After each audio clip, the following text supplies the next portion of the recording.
Selamat malam Pak Esra, saya mau bertanya.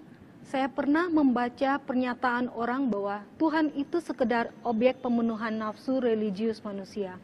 Maka dibuatlah Tuhan untuk memenuhi dahaga religius itu.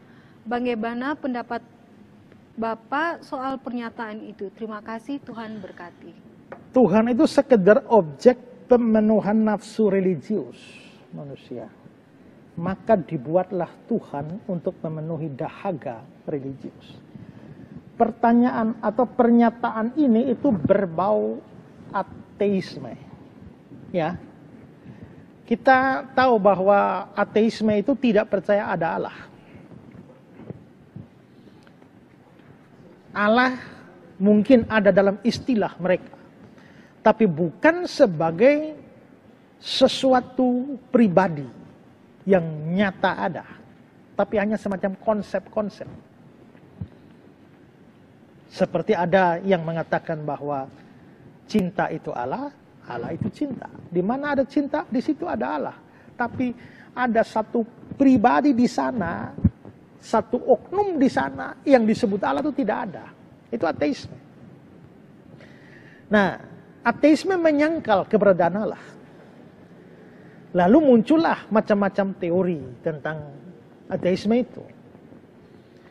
Nah, kita tahu juga bahwa ateisme para pakar membaginya menjadi dua. Ada ateis secara teoritis, ada ateis secara praktis. Ateis secara praktis itu artinya secara teoritis mereka percaya ada Allah, tapi hidup seolah-olah Allah tidak ada. Tapi ateis yang teoritis itu adalah memang mereka punya teori bahwa Allah tidak ada atau tidak ada Allah. Nah, misalnya itu muncul di dalam pandangannya Friedrich Nietzsche dari Jerman yang mengatakan bahwa God is thy everything permission. Allah sudah mati. Jadi Nietzsche itu mempopulerkan paham Allah itu telah mati. Tapi tokoh lain juga itu namanya Ludwig Feuerbach. Ludwig Feuerbach itu mengatakan bahwa yang disebut sebagai Allah itu sebenarnya adalah produk dari akal manusia kasta rendah yang sakit hati.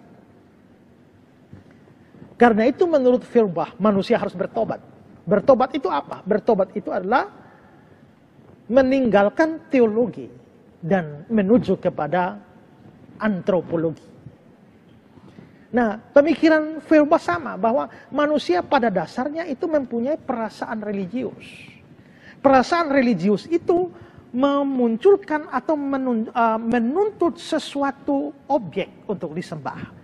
Atau bahkan suatu pribadi yang dianggap sebagai pengayom atau pemberi berkat atau pelindung yang mengatur hidup manusia. Makanya dia sebut dalam teologi atau filsafat Feuerbach itu sebagai manusia kasta rendah. Nah, yang mengharapkan adanya pertolongan, lalu akhirnya mereka membayangkan dalam pikiran mereka, oknum yang menjaga, melindungi, memberkati, itu ada. Dan namanya itu adalah Allah atau Tuhan. Jadi sebenarnya bukan Tuhan yang menciptakan manusia. Tapi manusialah yang menciptakan Tuhan.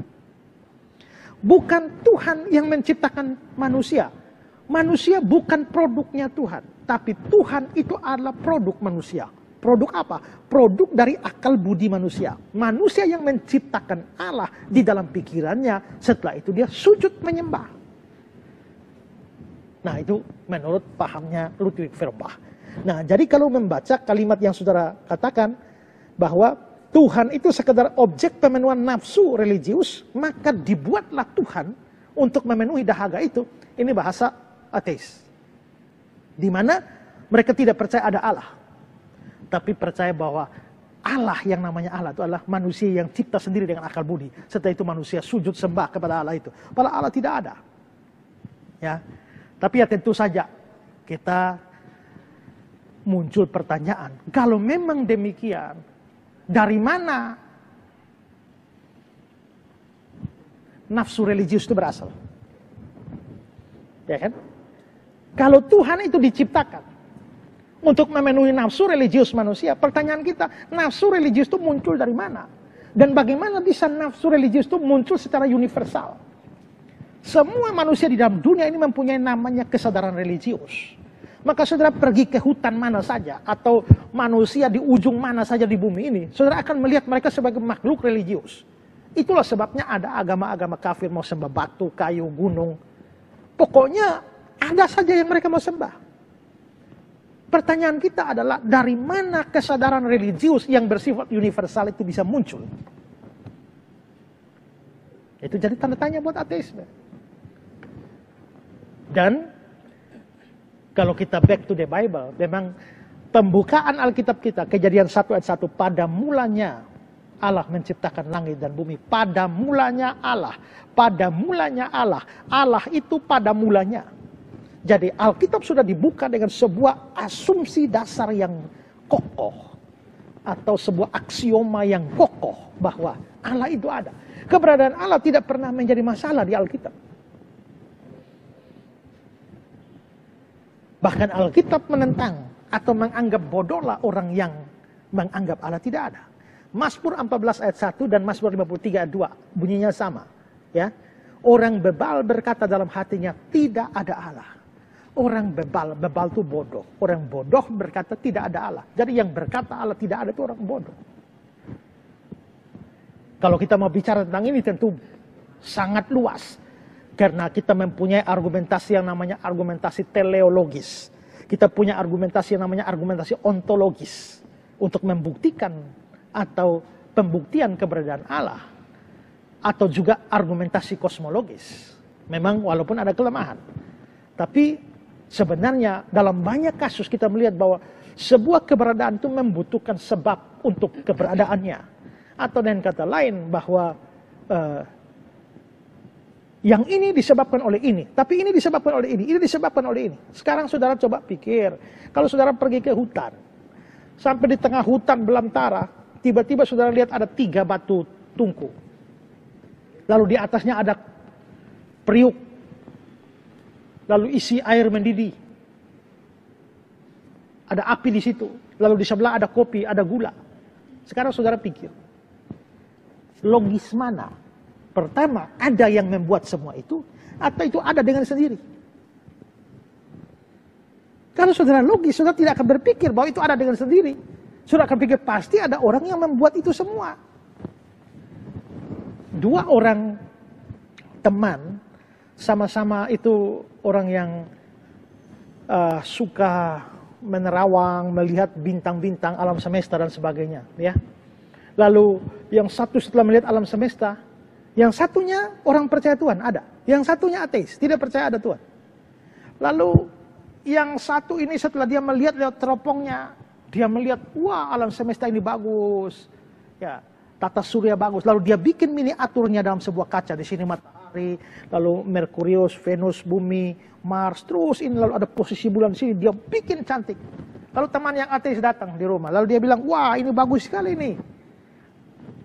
Miniatur dari tata surya ini. Terus dia bilang, siapa yang bikin? Lalu temannya yang percaya Tuhan bilang, enggak, ada sendiri. Lalu yang satu bilang, lu kira saya gila kah? Bagaimana bisa ini barang ada sendiri? Lalu temannya yang percaya Tuhan bilang, untuk miniaturnya saja, kau merasa gila kalau dikatakan ada sendiri. Bagaimana aslinya alam semesta ini, kau bisa anggap itu ada sendiri, tidak ada yang menciptakan. Lalu kau tidak gila. Jadi kita tahu bahwa semua akibat membutuhkan penyebab.